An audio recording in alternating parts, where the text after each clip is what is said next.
1216 and the English crown is at war. A French army has invaded England, and after smashing through defences across the south, the invaders arrive here at Dover, one of the greatest castles ever built. Now standing between conquest and survival, the fate of England depends on whether this castle stands or falls.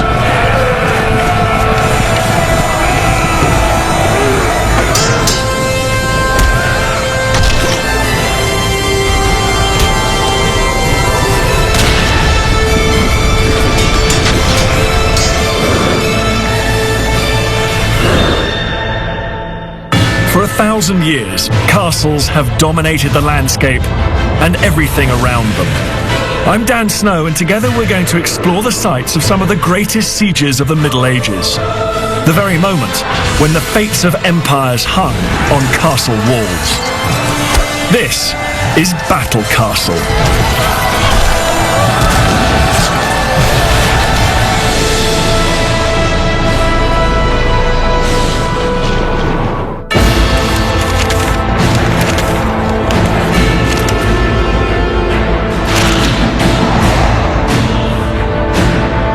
On the southeastern tip of England lies Dover.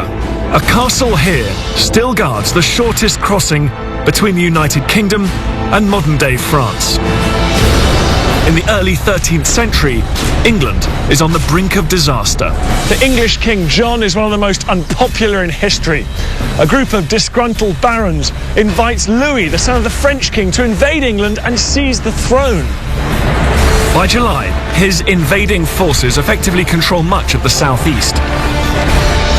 He has a huge army and the latest in siege technology. But if Louis is to truly claim the English crown, he must now take Dover Castle. With its cleverly designed towers, a deadly gatehouse, and a seemingly impregnable keep. Inside these castle walls, troops loyal to King John mobilise. They are well armed, but outnumbered. Their greatest chance of survival is the very castle itself.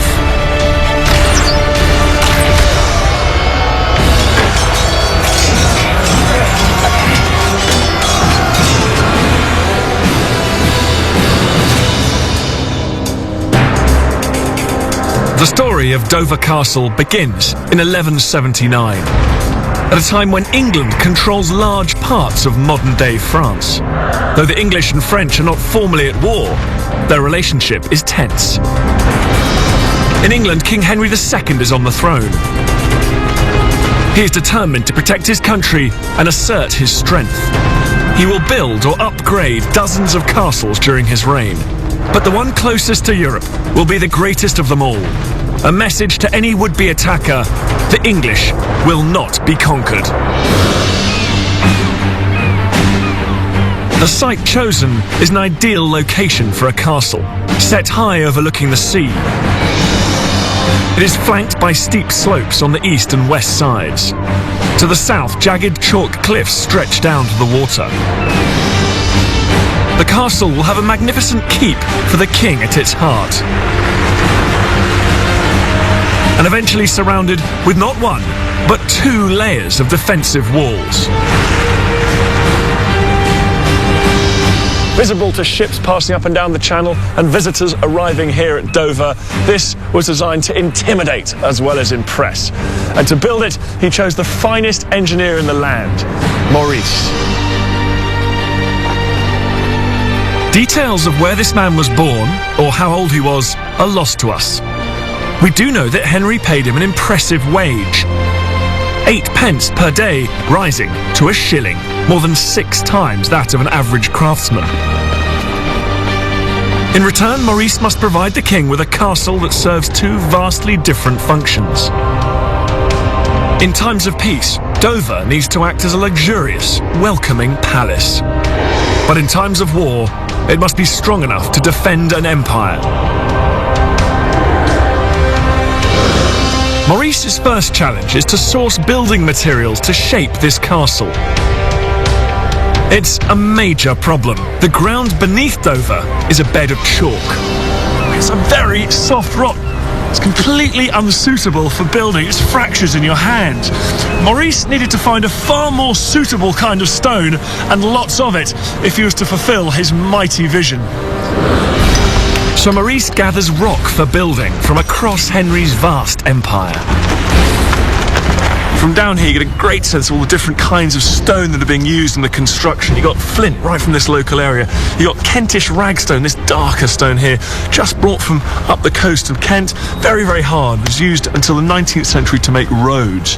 But on the end, you've got this white stone. Now that's been brought in all the way from Caen, Normandy, which of course is part of Henry's empire. So this building is a reminder that Henry isn't just lord of this land, but of many others across the Channel. In the Middle Ages, quarrying rock for building projects like Dover was grueling.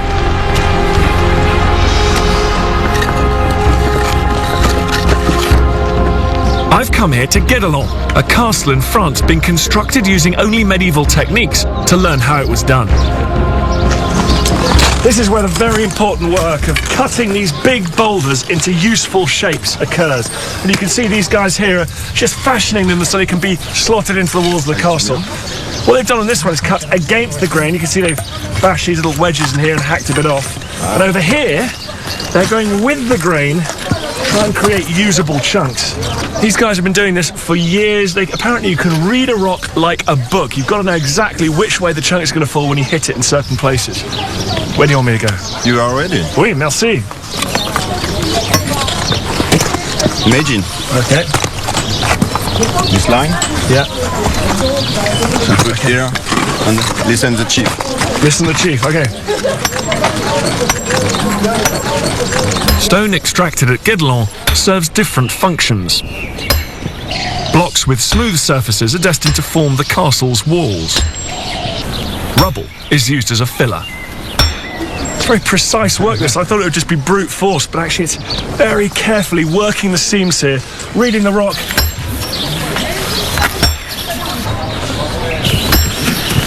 Oh, here it comes. It's finished. Yeah. Oh, look at that. This is good for building, this one? C'est très très bon parce que ça fait des grandes pierres bien longues qui vont faire des bons murs bien solides. On appelle ça des boutisses en français. He says it's perfect for building. It will make a nice, solid, long piece of rock building material. Fantastic.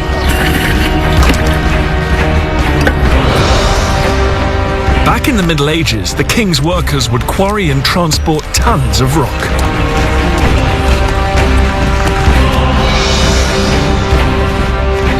With a steady supply of stone and the financial backing of a powerful king, Maurice begins to create his formidable castle. It will need mighty walls to protect its keep,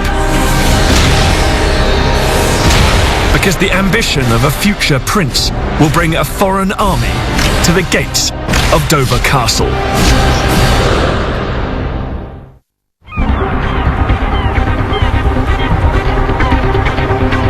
England, 1179.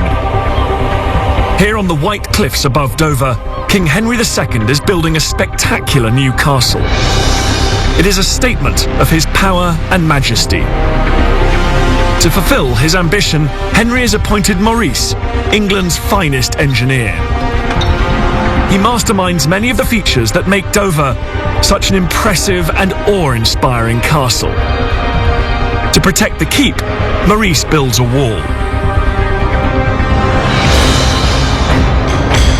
It has 14 square towers with arrow slits down the sides. Today it stands 20 meters high. Despite its height, a break in the wall to allow entry will always be a weak point in the castle. On the north side, Maurice builds 2 entrances to control access, connected by a courtyard. It's called a barbican, which is basically a double gatehouse, and it's a brilliant piece of engineering.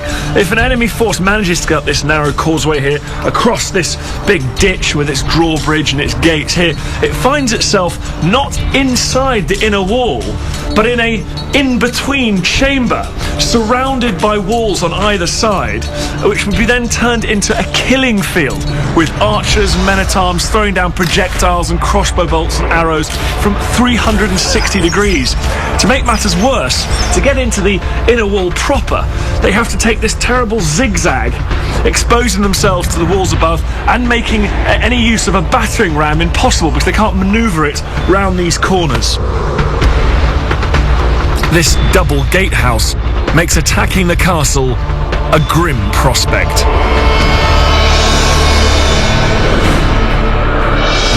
Later, they surround the inner wall with an outer wall, complete with its own particular defensive features. When finished, it encloses the whole castle. 9 towers remain, but there could have been as many as 20 when it was built.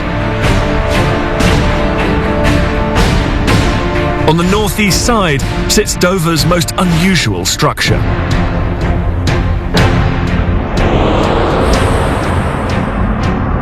This is the Avranches Tower. There would have been yet another story on top of it. It was where crossbowmen were posted, 3 on each level. They were able to cover a huge angle of this outer wall, keeping enemy attackers away. This novel design allows a small number of crossbowmen to oversee a huge area. Every position has triple crossbow slits at different angles. Each of the 3 floors also has 3 separate positions. That means just 9 crossbowmen can cover 27 fields of fire. I'm going to find out just how the tower's defences worked with the help of crossbow expert Kevin Hicks. All right, Kevin, let's have a look at this weapon. Let's see what it can do. Well, this is a medium-sized crossbow. This is just what you need for this aperture. It's small enough that you can actually hold it inside the confines, step back, bring it up into the aim, and you can let them have it. This is a goat's foot lever, and this pulls this one back. This is a 200-pound draw weight crossbow. So that's 200 pounds of sheer power, and you literally use it to pull it back. Yeah. You have men actually waiting to shoot. So we're knocked on. We're looking now. Wow. Straight down, and.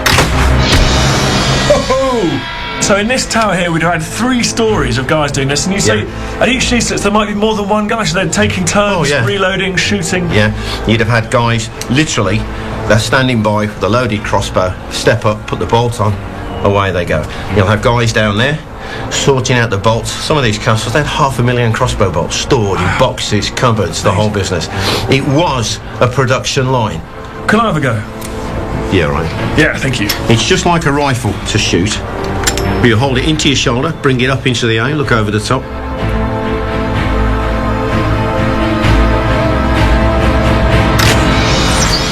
Oh! It brushed the side of his head. Yeah, but you killed the man behind him. and would that would knock someone over if they were wearing armour and things like that? If he was wearing full plate armour, as they did in the late medieval times, at this range, the chances are that will go through. Wow. It is a deadly weapon. If you like, it's the medieval equivalent of the sniper. At Dover Castle, it's not just the Avranches Tower that is unique. The outer wall is distinctive in another way.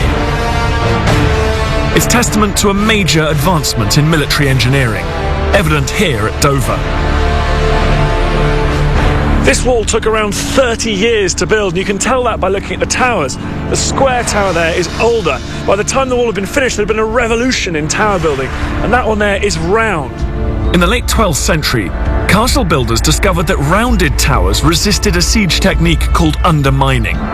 During undermining, attackers dig beneath castle walls hoping to collapse them.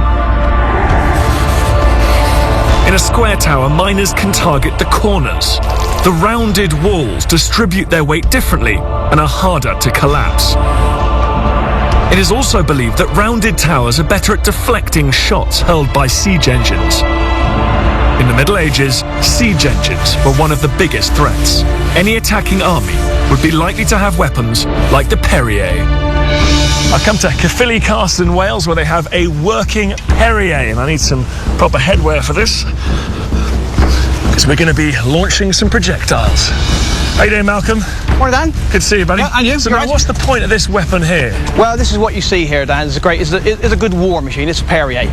And is this a defensive or offensive? What's the... Basically, it was used as an offensive. It was basically to attack some of the castles, trying to get things into the castle, but also very portable in its actual construction. So it was a brilliant machine, simple to make, simple to construct, and very easy to use.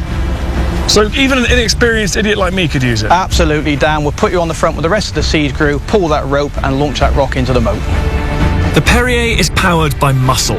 In the Middle Ages, some were so large they took up to 16 people to operate. So what do I do? Basically, if you'd like to go around and join John here on one of these ropes. Hello, John. Hi. John will give you your instructions here of Dan exactly what to do. First command will be take the strain, where you hold onto the rope. Second command will be prepared to loose, where you tense yourself up. And then you'll hear the command loose, where you pull down on the rope and bend at the knees, all at the same time. Okay. Engineers ready? Take the strain. Prepare to loose. Loose.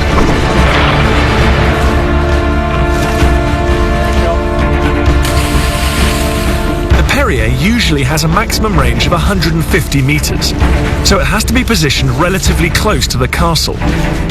Perrier operators were often exposed and targeted by the castle defenders. But as long as they survived, this siege engine had a big advantage. One of the good things with this machine is very quick. As you can see, the arm is dropped straight back down. The man is ready on the sling there. A new rock would be in. Your engineers are ready. So you could get 2 or 3 shots per minute. So it was very high impact, very quick loading machine. Brilliant. Take the strain. Prepare to loose. Loose. The size of its projectiles means it's also the perfect anti-personnel weapon. Loose.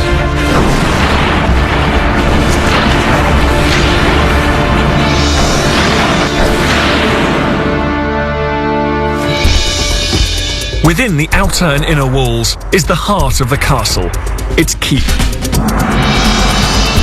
It's 25 metres tall and 30 metres square. Its walls are up to 6.5 metres thick. It was so big it needed these buttresses on the corners and halfway down the walls to really bolster it. And you can see the buttresses on the corners have been extended up to form turrets, and on the top of them are crenellations, those small things that look like a dragon's teeth, and they were used to give cover to any crossbowmen or archers that would have been shooting down from on top of there. These defenders contribute to a deadly protective system. This is the fore building. It's the last line of defence before the keep, and you have to have an entrance to the keep, and Maurice has decided to do it in the grandest but also the most military deadly way. Today the fore building has a roof, but when it was built it was open to the sky. So on either side there's crossbowmen pouring down bolts, there's people throwing down rocks and projectiles. As the defenders do their worst, the attackers confront several other obstacles. If they do manage to bust through these doors, they find that they're not in the keep at all. Instead, they're on a grand staircase running up the outside of the building. And they find here a pit with a drawbridge and another gate. Finally, they reach the real entrance to the keep, up on the 2nd floor. Maurice has managed to design a staircase that marries military utility and grandeur. It's a magnificent space, but in times of war, it would double as a slaughterhouse.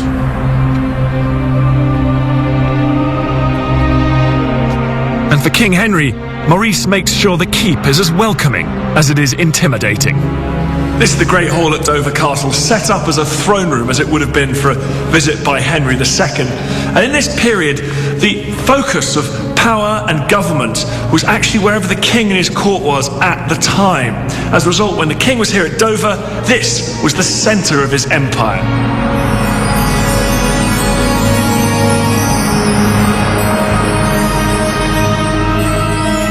The keep also housed the king's personal chambers. During the day, this is where the king conducted royal business, meeting his advisors, foreign dignitaries, or members of his court. But at night, it was his bedchamber, and he had the place to himself here on the top floor of the keep. The rest of the court and visitors had to sleep on the floor below, beneath the king. But the threat of war was never far away. Maurice knew that during a siege, provisions could be cut off, so the keep has to have its own water supply. In here is the well. Now, every castle needs a reliable, secure water supply. But brilliantly, this one is placed right on the top story, so that even if the enemy managed to storm the bottom levels, the defenders up here can still hold out. It's actually a bit of a marvel, this. It's 122 metres deep. The water table here is actually below sea level. These two pipes are actually a state-of-the-art plumbing system, so fresh water would be pulled out of this well and the buckets would then pour it into here, meaning the rest of the castle would be supplied with fresh water.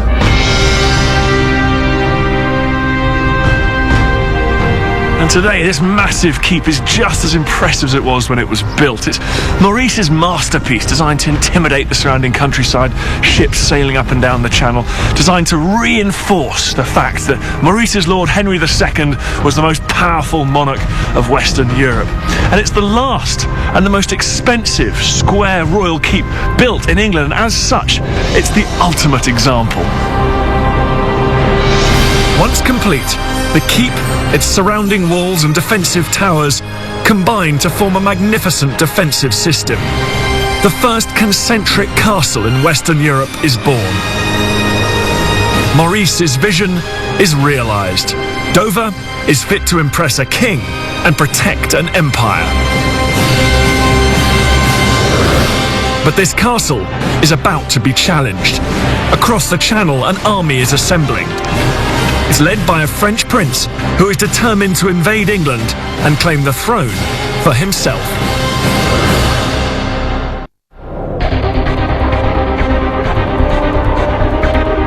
Spring 1216. One of Europe's greatest castles has been built high on the cliffs above Dover. But England is ravaged by civil war, and the future of the kingdom is far from certain. 2 kings have died in the time it takes to build Dover, and now the world is a very different place. King John is on the throne, and he's managed to lose nearly all of the English crown's territories in France. He proves to be one of the most disastrous kings in history, ineffective abroad and deeply unpopular at home. Things get so bad that a group of rebellious barons invite Louis, heir to the French crown, to come to England to claim the throne. It's a tactical choice. Louis is married to King John's niece, so he has a distant claim to the English crown. The French prince accepts the invitation. He lands up the coast and heads for London, already in the hands of the rebel barons. With a force of almost 1,500 knights and strong local support, he soon takes over much of southern England. But the defiance of Dover and its loyalty to the English king undermines Louis's achievements. Until now, Louis has avoided Dover, this mighty castle closest to the continent. But he's had enough and decides to lay siege, knowing that capturing it is his best hope of gaining the English crown. With its steep slopes to the east and west, and towering cliffs to the south, the north side is the most vulnerable. Dover's builders have reinforced the defences on this side of the castle. The inner wall is fortified with a deadly double gatehouse. The outer wall's entrance is flanked by several round towers and overlooking a deep ditch. But in this period, it seems there's a flat approach just in front of the castle. Under the threat of attack, it's believed the English start a last-minute improvement to further protect this position.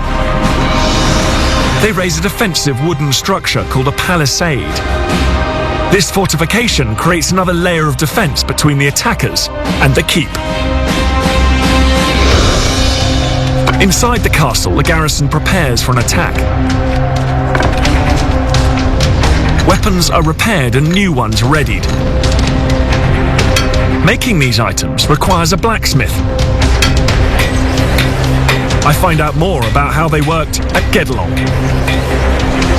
Right, I've come to the forge to learn a little bit about metalwork, and I'm going to try and beat some metal in some different shapes. Hello, how you doing? That looks like a job I can do. Nice and simple. Okay. At Guédelon, the blacksmith produces all the metal that's needed at the castle, but in times of war, a medieval blacksmith would also have turned his attention to weaponry, like swords, crossbows and arrowheads. The air pump is used to keep the forge at the optimum temperature. This can range from 1,000 to more than 1,300 degrees Celsius, depending on the amount of carbon in the metal. When the metal's pretty much white hot, you can take it out and start to work it. When it's a cherry red colour, they say, you've got to stick it back in the fire and reheat it. So you get limited chances to actually shape the metal. It's looking pretty good. Good. Yeah. So, That is. show you. Okay, Wow. Okay. let's go.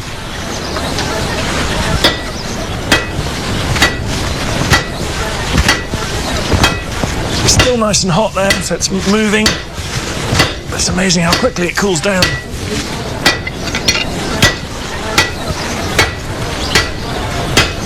Okay, it's cold. Okay. Okay. It's cold. Nice. The forge plays a crucial role in castle operations. The blacksmiths here spend most of their time repairing tools. Like all the other jobs at this castle, you need a huge amount of technique. It's not all just kind of physical brute strength. Unfortunately, I lack both. Blacksmiths were absolutely critical in medieval warfare. During a siege, the forge would be going all hours of the day and night, fixing and repairing weapons and sharpening up arrowheads.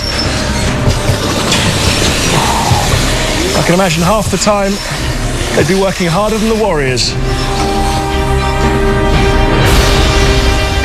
Back at Dover, the palisade is finished in time. In the summer of 1216, the enemy force arrives. Louis, determined to take the castle, has brought an army worthy of the task. We can't be exactly certain on the numbers, but there could have been as many as 1,000 knights, each one of whom could have had up to 100 men-at-arms in their retinue. They outnumbered this English garrison here perhaps by 10 to 1. The only thing that stood between this English force and defeat Or the massive walls of the castle itself. Hubert de Burgh is charged with defending Dover Castle. As the highest officer of the King's Court, he's fiercely loyal to the English crown. He spent a lifetime in royal service and he was a tough veteran. He'd once held out in one of the king's castles in France for over a year before being captured by the French. And after time in prison, he said he had no wish to repeat the experience.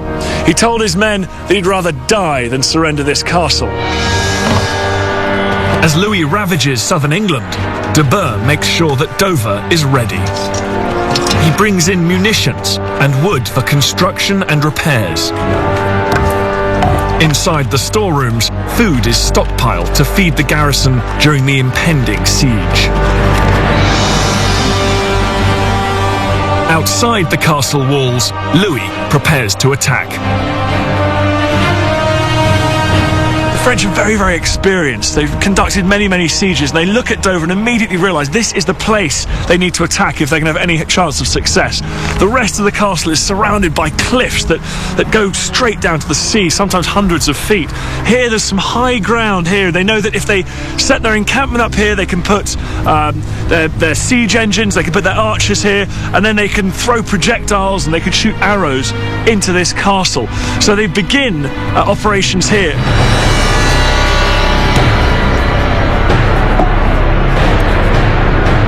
Massive siege engines are assembled up on this high ground, out of range of Dover's crossbowmen.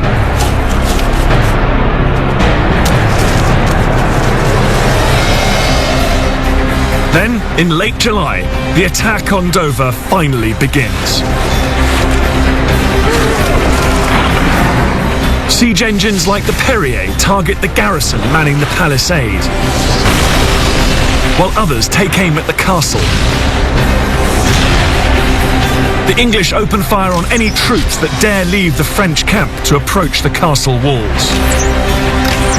The French heavily outnumber the English, but Dover is a well-designed castle. All the English have to do is deny the French entry. For Hubert de Burgh, victory is survival. He just has to outlast the French. He knows that eventually the French will eat their supplies, or disease will spread through their camp and they'll be forced to leave. Or the onset of winter will mean they can't possibly survive camped out in that field. As a result, he knows he just has to hold on, cling on long enough for the French to give up. Hubert de Burgh would have been watching the French siege engines assault the palisade. The extra layer of defence buys the English more time. But bombardment isn't Louis's only plan of attack. The French have also gone underground. They use a tactic called undermining. They dig tunnels under the palisade and bring a section of it crashing down.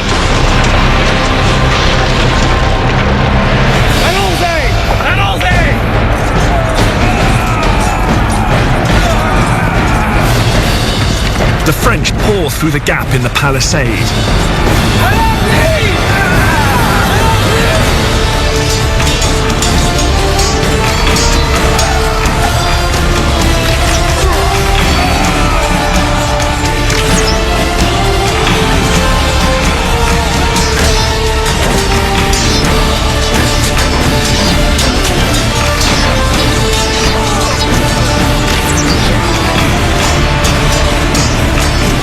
In the fighting, the English captain of the gate is mortally wounded.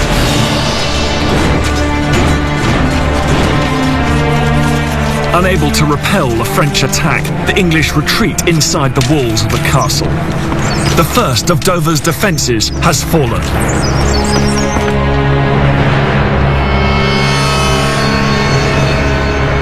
De Burgh must now prepare for an attack on the castle itself.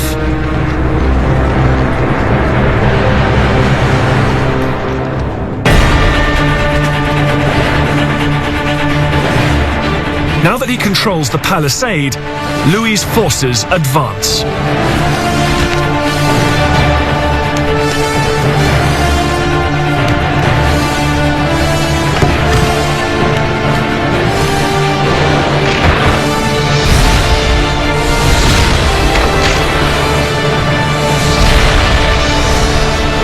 As they descend from the high ground, they are in range of Dover's crossbowmen.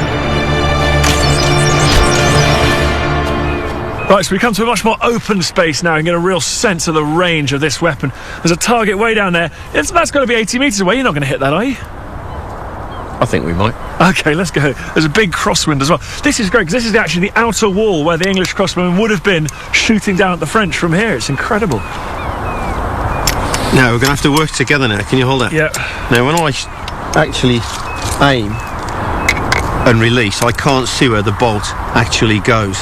Okay. So if you can spot for me, Like a modern sniper team. exactly, Two-man team. exactly like that. Okay.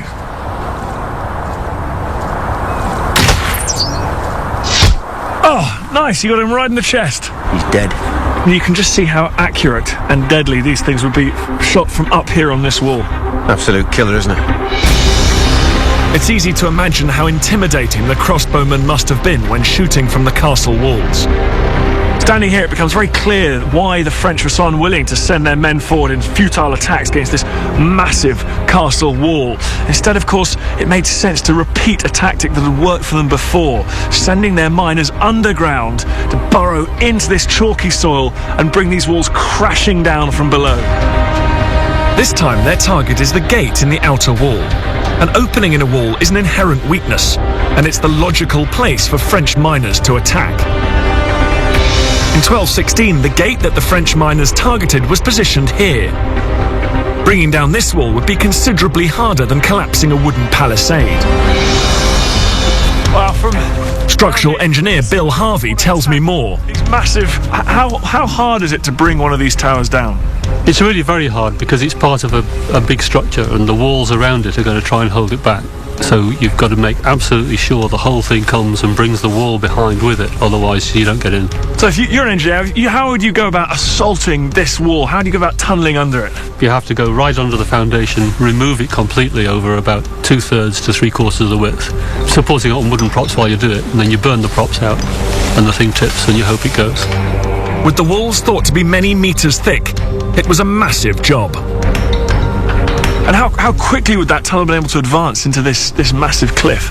It's going to take 5 hours to shift a cubic metre, I would have thought, for the 2 men who can work at the face.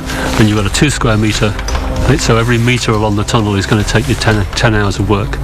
So a day's work to move a metre. And 50 metres, 50 days. Wow, that is slow progress. It's slow progress, yeah, it's a long siege. But the French have no other choice. So once again, Louis's men go underground.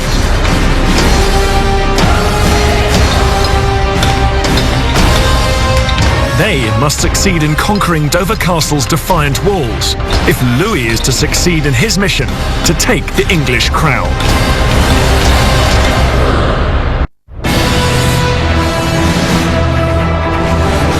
September 1216. As autumn descends on southern England, an army of French miners dig beneath Dover Castle, hoping to breach the outer wall. Just on that hillside over there is the entrance to a medieval tunnel built around the time of the Great Siege. It could well be a French mine driven in under those big walls to send them crashing down. The thought of working in those dark, cramped conditions for months is horrific enough. But to make matters worse, the English were now expecting such an attack. There's only one way to defend against undermining. The English dig countermines, hoping to intercept the attackers before they can destabilise the castle walls.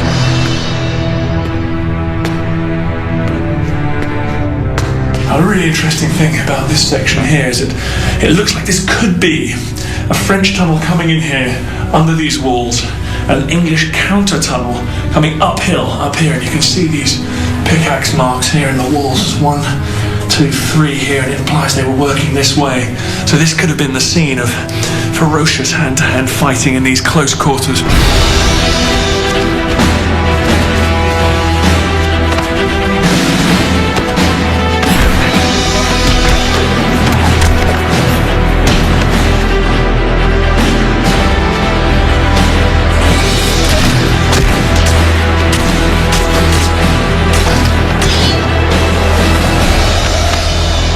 Because both tunnels end here, it looks like the English counterminers may have been able to thwart this French attack, but it wouldn't have been the only one.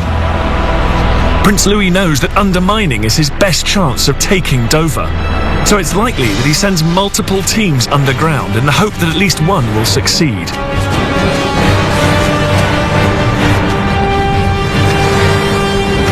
Many weeks into the siege, one group believes that they are ready.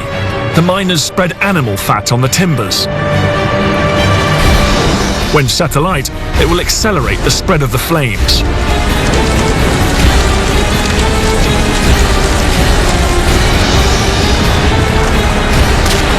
Finally, part of Dover's North Gate collapses.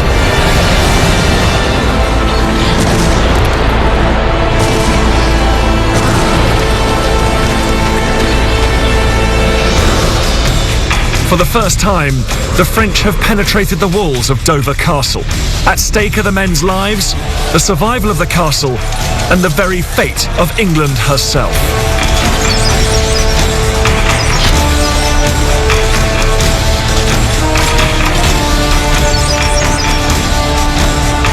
De Burgh and his men are waiting for them.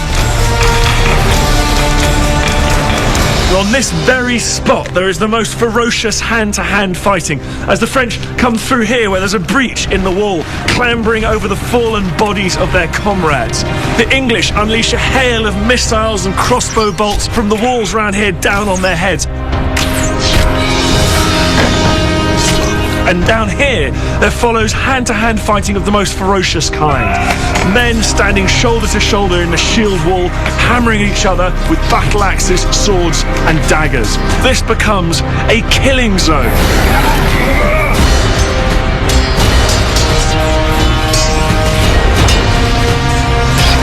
The French, although they have a bigger army out there, actually find it difficult to get men through the narrow gap they've created in the wall.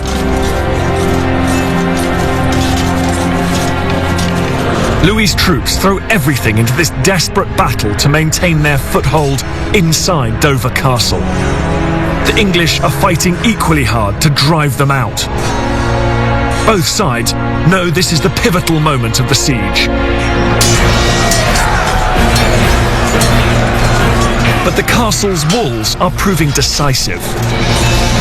Although the outer wall has been breached, the opening created is relatively small, so only some of the French troops can get through, improving the odds for the outnumbered English garrison.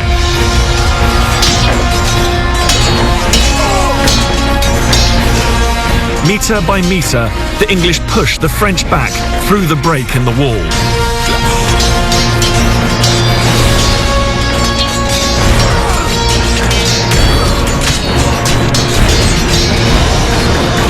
Eventually, all Louis's men are once again on the outside of the walls. The English set about filling the breach. The English scour the castle for any wood they can find, tearing down timbers and joists, pulling apart roofs, anything to plug the gap in the outer wall and stop another French attack.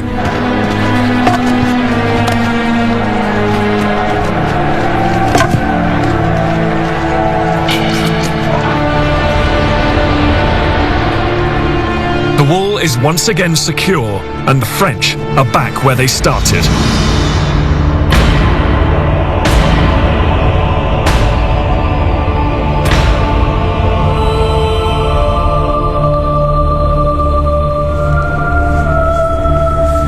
For Louis, this is the final straw. His men have been thrown out of the castle, and after months of besieging, sustaining heavy losses, he has nothing to show for it, and he's been neglecting the rest of the country. In October, he meets with Hubert de Burgh, and they organise a truce. It's a terrible humiliation for Louis, a man who hoped to be King of England. He must have realised that this siege could not hold through the winter, and plans to return again the following spring. But King John dies of dysentery shortly after, and the coronation of his young son Henry takes the wind from the sails of the rebel cause. Less than a year later, and after another unsuccessful attack on Dover, Louis returns to his homeland a defeated man. With the French driven from her shores, England's independence is preserved. The French would never again pose such a threat to English sovereignty as Louis did in the summer of 1216. Though Dover was built on a bed of chalk, its ingenious design and determined garrison rose above its flawed foundation. Dover Castle had performed the task that Maurice had hoped and expected it would. It had survived a massive onslaught from an enemy army. Its defence in depth had slowed down the attackers, and it had made them pay a terrible price for every metre of ground they gained. And even when the defences were breached, the building itself allowed the defenders to fight back. Since then, Dover has remained a crucial military base, playing key roles in the English Civil War, the Napoleonic War, even the Second World War. The castle's defences have been improved and augmented as technology has changed, but the basic design is still that of Maurice. And to this day, no foreign power has ever captured Dover Castle.